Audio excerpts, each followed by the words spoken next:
E aí, meu povo, bora falar um pouquinho sobre seleção brasileira, mas antes, não repara na bagunça e principalmente no barulho do ventilador, porque eu moro no Ceará, um calorzão da peste, e só o ventilador aqui pra me salvar.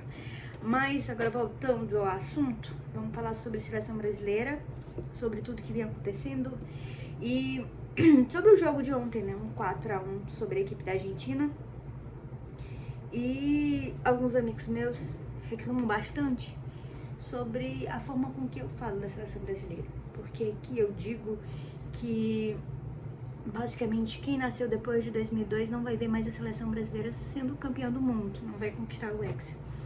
Eu nasci antes, eu tive o prazer e a sorte de acompanhar a Copa de 2002, onde eu vi um dos maiores jogadores jogar, mas os maiores jogadores da minha geração jogar. Mas a gente levando para esse fato atual, antes do jogo a gente poderia dizer até que o Brasil teria um jogo difícil. A gente está falando sobre o maior clássico da seleção brasileira, que é contra a equipe da Argentina. E perder para a Argentina talvez, não seria a pior coisa do mundo, se dentro de campo o Brasil mostrasse que realmente jogou, ou que realmente a derrota foi exatamente por detalhes, ou porque a Argentina realmente estava inspirada do dia. A verdade é que não foi nem isso. A verdade é que a Argentina nem começa estava jogando. A verdade é que o Brasil nem entrou em campo. E é interessante a gente contar sobre esse Brasil que entrou ontem em campo, porque o Rafinha, em entrevista nessa semana, falou sobre esse confronto contra a equipe da Argentina, né? E uma frase que ele falou que pegou muito no ouvido do torcedor, de nós jornalistas também, que foi é um jogo e vai ser porrada neles, né? Não sei direitinho se foi exatamente da forma que ele falou, mas ficou muito marcado porrada neles. No final das contas foi porrada deles. E nas minhas redes sociais eu até falei, eu acho que é válido provocação quando dentro de campo há uma disputa, quando dentro de campo o que ele falou é traduzido. Quando não é, quando basicamente não se entra em campo, entra dentro das quatro linhas, é um vexame mais ainda. Se tivesse ficado calado, a derrota teria sido um pouquinho menor, mas não foi.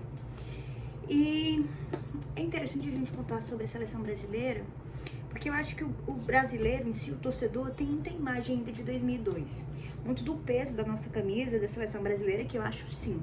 O Brasil tem um peso gigantesco e faz parte da história do futebol e é sim o maior campeão mundial, é penta.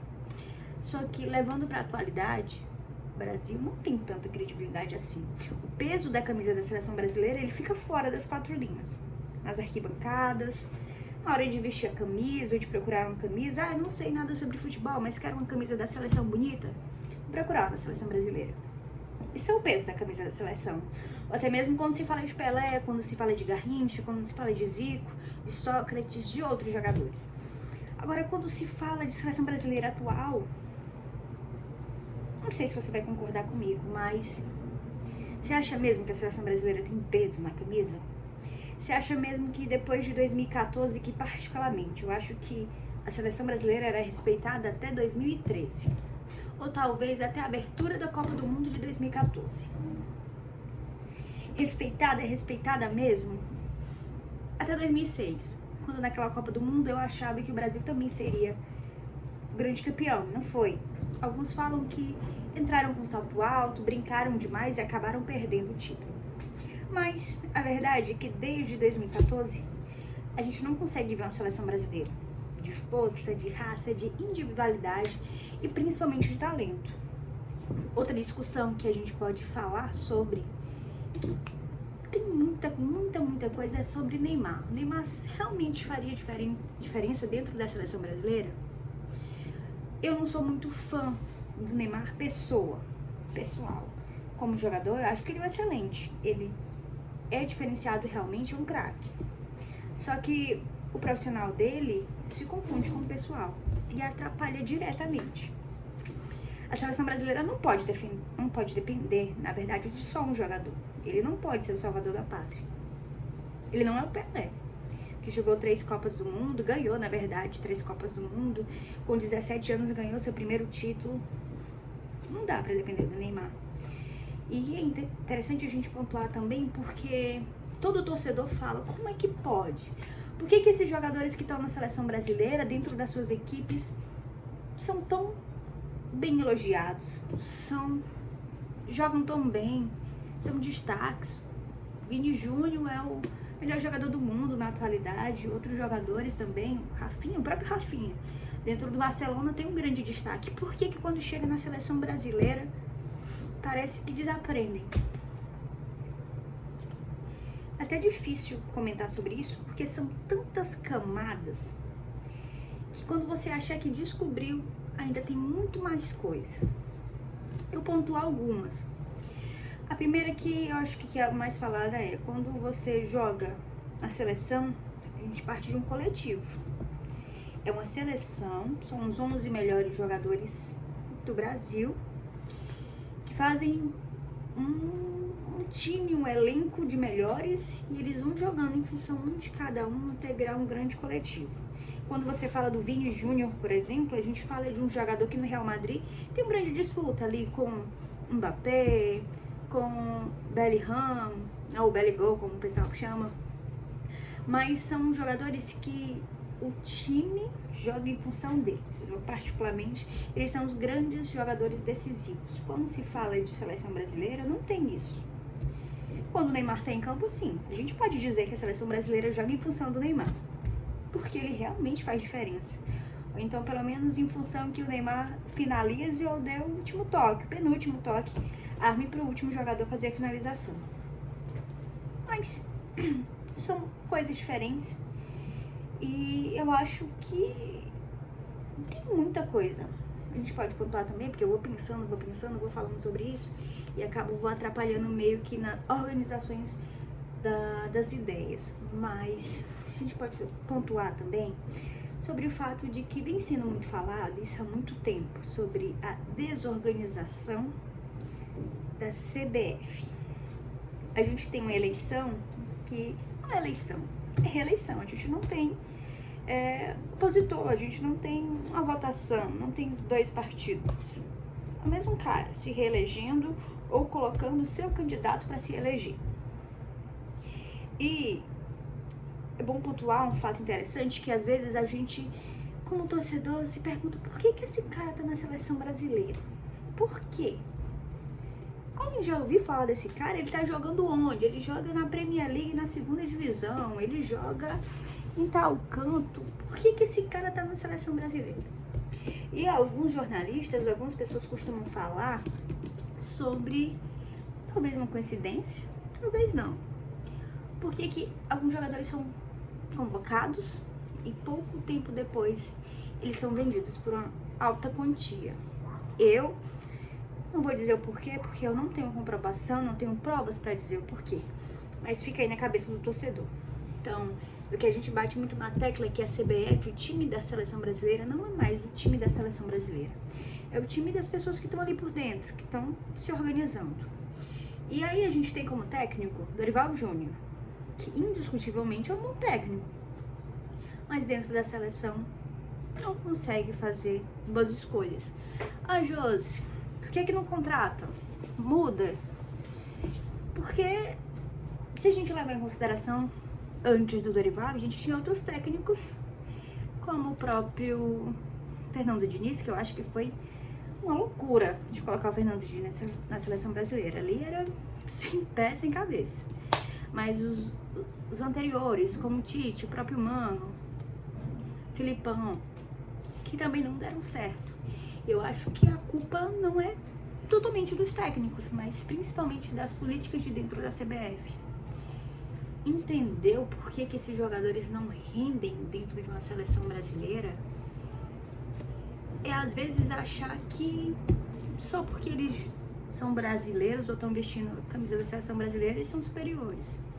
Aparentemente parece que o jogo de ontem eles se encontraram e falaram assim, vamos jogar, a gente vai ganhar de qualquer jeito, a gente é do Brasil, precisa treinar não, vamos nem estudar a outra seleção não. E aí um 4-1 sem o Messi. Eu não sei o por que eles se concentram, por que eles fazem treinamento, se não faz diferença. É complicado. A gente tem um momento que todos pedem por mudança e renovação, mas os jogadores novos que podem chegar dentro da seleção também não dão resultado. O Endrick, por exemplo, disse que tem muito medo de ficar fora da seleção brasileira na Copa do Mundo, mas ele não é utilizado no Real Madrid. Qual é a lógica de colocar um jogador que não é utilizado no seu time para a seleção brasileira? Como assim? Se ele não é o melhor do seu time, por que ele pode ser o melhor da seleção brasileira? Isso eu não estou discutindo a habilidade dele, o quanto ele sabe jogar, mas algumas coisas a gente não consegue entender. Tantos outros jogadores que a gente não sabe o nome e aparecem por lá, ou até mesmo jogadores que estão há muito tempo e parecem que estão lá e não tiram o lugar dele, não é por mérito, porque parece que não tem jogador à altura. Aí procurar qual o menos ruim que tem ali para a seleção brasileira, fulano de tal, então coloca lá fulano de tal, e aí fica. Também não vou dizer o nome de ninguém. Acho também que uma das coisas que devem ser mudadas, goleiros.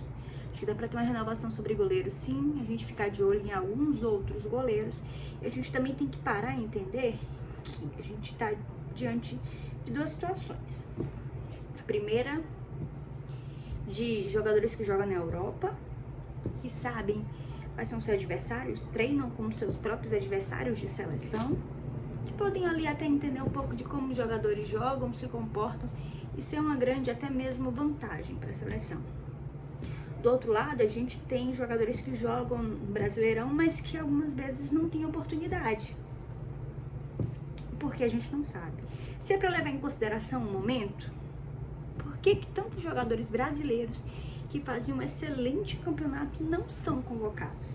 Porque jogadores de Premier League são convocados sem nem a gente conhecer.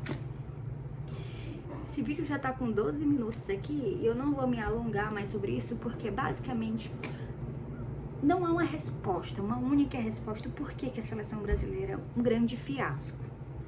Mas é uma somatória de situações, de acontecimentos, de ações, de escolhas que fazem da seleção brasileira um grande fracasso. Eu acho que enquanto não mudar a chave de dentro da seleção brasileira, eu tô falando dos jogadores, da parte técnica, da parte de dentro, da CBF, nada vai mudar. O Brasil era favorito, era o grande destaque quando trabalhava e jogava com individualidade, quando era a habilidade que fazia toda a diferença. Quando isso foi se deixando de lado, eita, descarregou aqui. Quando isso foi deixado de lado, a gente não tem mais diferença, a gente não tem mais diferencial, a gente é mais do mesmo. E mais do mesmo, as outras seleções já estavam treinando a parte técnica há muito mais tempo que a seleção brasileira. E aí a gente basicamente tem que correr atrás do prejuízo. Basicamente voltar, dar 2 passos, entender a situação, assumir que errou e tentar aprender de novo. O complicado é não há tempo para assumir isso. A gente pode pensar, 4 anos a cada Copa do Mundo é muito tempo, mas a seleção brasileira é cobrada a cada jogo, a cada amistoso, a cada classificação. E o Brasil está aí à beira de não se classificar para a Copa do Mundo. Será que seria interessante para o Brasil ser classificado, se classificar, na verdade, para a Copa do Mundo ou não? O que seria mais humilhante? Não se classificar, entender o porquê não se classificou, tentar mudar tudo, ou basicamente se classificar e passar mais uma vergonha na Copa do Mundo? Fica o questionamento, que como eu disse, eu não tenho resposta firme para dizer o porquê. Porque são tantos erros, a gente vai pontuar tanta coisa, que basicamente eu acho uma tremenda loucura. Eu não consigo resumir. Esse vídeo aqui seria horas e horas falando sobre os erros da seleção brasileira. Eu, como comentarista, como repórter, alguém que acompanha o futebol há muito tempo, eu posso dizer, sem sombra de dúvidas, a primeira lembrança que eu tenho do futebol é 2002, a Copa do Mundo. E de lá pra cá eu acompanho o futebol todos os dias da minha vida. E eu sou bem franca, sou bem realista de dizer que o Brasil só volta a ser campeão do mundo, só volta agora a ganhar um título e ser ex-campeão quando o estilo de futebol mudar para todo mundo, quando a técnica, a inteligência, o coletivo não for mais suficiente, quando o futebol mudar mais uma vez a forma de jogar, aí pode ser que a seleção se destaque. Mas enquanto os times ficarem mais modernos, a técnica, o coletivo sobressair, a seleção brasileira nunca mais ganha título, tá? Então, eu quero saber de vocês o que é que vocês acharam de tudo isso. Eu falei muita besteira? Concordam ou não? Podem discordar. Todo mundo aqui pensa diferente, eu posso estar falando uma baboseira. Se for diferente, fala que Josi, discordo totalmente com você. Se concorda, também fala, porque isso ajuda muito e eu acho que futebol é isso. Se fosse para todo mundo pensar igual, nem existe esporte. Todo mundo ia jogar a mesma coisa, pensar a mesma coisa. Então, eu espero que vocês tenham gostado do vídeo. Não vou prometer vídeo aqui próxima semana ou amanhã, porque quem tá aqui me conhece, sabe que eu só prometo e no final das contas não faço. Mas eu espero que dê tudo certo e, sendo realista, não se iludam com a seleção brasileira. Mas como torcedor, a gente espera que tudo isso vire e na próxima Copa do Mundo a gente consiga aí talvez comemorar mais um título, viu? Então, se você não é inscrito no canal, se inscreve, deixa o comentário, deixa o like, porque isso me ajuda muito, embora ver se eu começo ou não, retomo essa vida aqui no canal. Beijo!